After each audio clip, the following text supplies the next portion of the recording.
Israel और Hamas के बीच युद्ध विराम समझौता हो चुका है। अब वो वक्त आ गया है जब हमास इजरायल के बंधकों को रिहा करेगा। इस बात पर फाइनल मोहर खुद इजरायली प्रधानमंत्री बेंजामिन नेतन्याहू ने लगाई है। इजरायली प्रधानमंत्री बेंजामिन नेतन्याहू ने शुक्रवार 17 जनवरी को ये जानकारी दी। इजरायल के प्रधानमंत्री के एक्स अकाउंट पर लिखा गया वार्ता दल ने प्रधानमंत्री को बताया कि बंधकों की रिहाई के लिए समझौते पर सहमति बन गई है। बंधकों और लापता लोगों के लिए प्रधानमंत्री कार्यालय के प्राधिकरण ने बंधकों के परिवार को इस बारे में जानकारी दे दी है।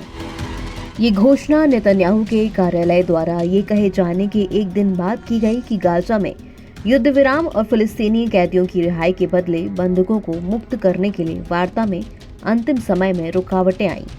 नेतन्याहू ने कहा कि वो समझौते को मंजूरी देने के लिए शुक्रवार को सुरक्षा मंत्रिमंडल की बैठक बुलाएंगे और फिर सरकार इस समझौते को मंजूरी देगी। इजरायल ने लंबे समय से बहुप्रतीक्षित युद्ध विराम समझौते पर गुरुवार को मंत्रिमंडल में होने वाला मतदान टाल दिया था। इस समझौते के तहत गाजा पट्टी में युद्ध रोका जाएगा और दर्जनों बंधकों की रिहाई सुनिश्चित हो सकेगी। इस बीच युद्धग्रस्त क्षेत्रों में हुए इजरायली हमलों में कम से कम 72 लोग मारे गए।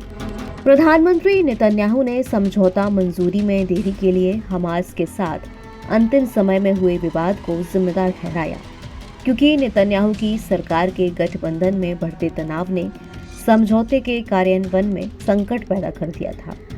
एक दिन पहले ही अमेरिकी राष्ट्रपति जो बाइडेन और प्रमुख मध्यस्थ कतर ने घोषणा की थी कि समझौता पूरा हो गया है। हमास ने 7 अक्टूबर 2023 को इजरायल पर हमला कर दिया था, जिसमें 1200 लोग मारे गए थे और 250 को बंधक बना लिया गया था। इसके बाद इजरायल ने जवाबी हमले किए, जिसमें फिलिस्तीनी स्वास्थ्य अधिकारियों के मुताबिक 46,000 से ज्यादा फिलिस्तीनी मारे गए। जैसे ही डील की घोषणा हुई, तेल अवीव में बंधकों का चौक के तौर पर जाना जाने वाला क्षेत्र शांत था। कुछ लोगों को इस बात की जानकारी नहीं थी कि ये डील हो चुकी है। कुछ बंधकों के रिश्तेदारों ने इस समझौते पर खुशी जताई।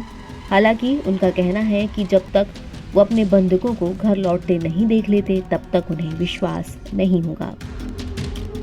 कुछ लोग जिनके दोस्त बंधक बनाए गए, उन्होंने कहा कि वो तब तक डील पर भरोसा नहीं करेंगे जब तक सभी बंधक वापस नहीं आ जाते। इजरायली नागरिकों का कहना है कि वो चाहते हैं कि सभी बंधकों को चरणबद्ध तरीके से वापस लाने की बजाय एक साथ वापस लाया जाए। एनबीटी ऑनलाइन की रिपोर्ट।